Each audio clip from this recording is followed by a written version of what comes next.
ప్రభుత్వం వచ్చిన తర్వాత మీ వైపు పరిపాలన అభివృద్ధి జరుగుతుందా? అన్నీ బాగానే జరుగుతున్నాయి. కాకపోతే పెన్షన్ అవుతే వస్తుంది, మాకు ఇంకేమీ లేవు. ఇంకేమి రావట్లేదు. ఏమీ లేవు. జగన్మోహన్ రెడ్డి గారు ఇచ్చారా? జగన్మోహన్ రెడ్డి గారు ఇంతకుముందు అట్లాగే ఇచ్చారు. అమ్మఒడి, విద్యా దీవెన ఇచ్చారు. వచ్చినాయా? చేయూత వచ్చింది. ఇప్పుడు మరి ఇప్పుడు అవి వస్తున్నాయా? ఇప్పుడు పెన్షన్ బట్టి మాకు వస్తుంది కన్ఫామ్గా. కానీ చంద్రబాబు నాయుడు గారు మొన్న మీటింగ్లో నేను ఇప్పుడు ప్రజలకైతే నేనేమి చేయను, నా దగ్గర డబ్బులు లేవు, గవర్నమెంట్లో డబ్బులు లేవు అని అంటున్నారు. అది నిజమేనంటారా? చేయను అంటున్నారు, మరి ఏమంటారు? మాకు పెన్షన్ ఒకటి తెలుసు కానీ వివరాలు నాకు ఇంకేం తెలియదు. తతిమే అంటే మరి మీకు ఏం కావాలి? మీరు గవర్నమెంట్ నుంచి కావాలని ఏం అడగట్లేదా? నాకు తెలియదు అమ్మాయి అవన్నీ. నన్ను అడిగారు, ఒక మాట చెప్పా. గ్యాస్ బండ్లు వస్తున్నాయా? పోనీ గ్యాస్ బండ్లు అవుతున్నాయి. కరెంటు ఛార్జీలు ఎలా ఉన్నాయి? కరెంట్ మామూలుగానే పడుతున్నాయి బిల్లులు. ఒక్కొక్క టైంలో ఎక్కువ వస్తుంది, ఒక 100, ఒక టైంలో 100 తక్కువ, మామూలుగానే వచ్చేస్తున్నాయి. వాడేదాన్ని బట్టే వస్తుంది కరెంటు బిల్లు. ఆరోగ్యశ్రీని కూడా చంద్రబాబు నాయుడు గారు తీసేశారు.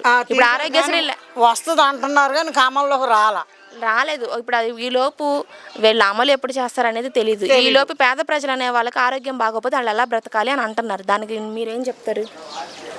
ఇక అంతా ఇక ప్రభుత్వం ఇష్టం, దేవుడు దయ, మాకు అంతకంటే ఏం లేదు. మీరు ప్రభుత్వాన్ని ఏం అడగాలనుకోవట్లేదు? నాయకులు ఉంటారు, అడిగితే అడిగి సంప్రదించి మాలాంటి వాళ్ళు హెల్ప్ చేస్తారు. మేముగా వెళ్ళలేము, అడగలేము, తెలియదు మాకు. ఈ రిటైనింగ్ వాల్ కట్టారు కదమ్మా, ఇది రిటైనింగ్ వాల్ వల్ల మీరు అందరు ఇప్పుడు బాగానే ఉన్నారా? కట్టిన తర్వాత నిరుడికి ఇష్టం వచ్చింది. అది కట్టినాకే బాగా నీళ్ళు వచ్చేసినాయి.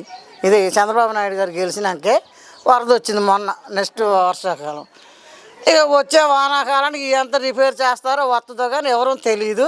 జగన్మోహన్ రెడ్డి కట్టిన తర్వాత 3 సంవత్సరాల తర్వాత మొన్న వచ్చింది కిష్ట. దానివల్ల మీరు బాగానే ఉన్నారా? అన్నీ మునిగిపోయి కొన్ని నష్టపోయాము. అయినా చంద్రబాబు నాయుడు గారు డబ్బులు ఇచ్చారు, 25,000 ఇచ్చారు ఇంటికి. బాగానే జరిగింది. బాగానే జరిగింది. ఇప్పుడు ఆయన నేను చెయ్యను అంటున్నారు, కానీ చేస్తారని అంటారు అందరూ. ఇక అంతే, ఆయన నిర్ణయం గెలిచిన ఆ మహారాజు ఆయన దయతో లేబరు సహాయం చేస్తే మేము మెచ్చుకుంటాం, చేయకపోతే బాధపడతాం. అంతకంటే ఏం లేదు. జగన్మోహన్ రెడ్డి గారు మంచిగా చేశారా పేద ప్రజలకి? ఎవరు గెలిచినా ఎవరు చేయాల్సిన వాళ్ళు చేస్తానే ఉంటారు. చేస్తే చేస్తున్నారంట, చేయకపోతే చేయలేదని చెప్తాం. ఓకే అమ్మ. ఎవరి మీద విరోధం లేదు. ఎవరు గెలిచినా మమ్మల్ని శుభ్రంగా చూసుకుంటే చాలు ప్రార్థనలు. ఓకే.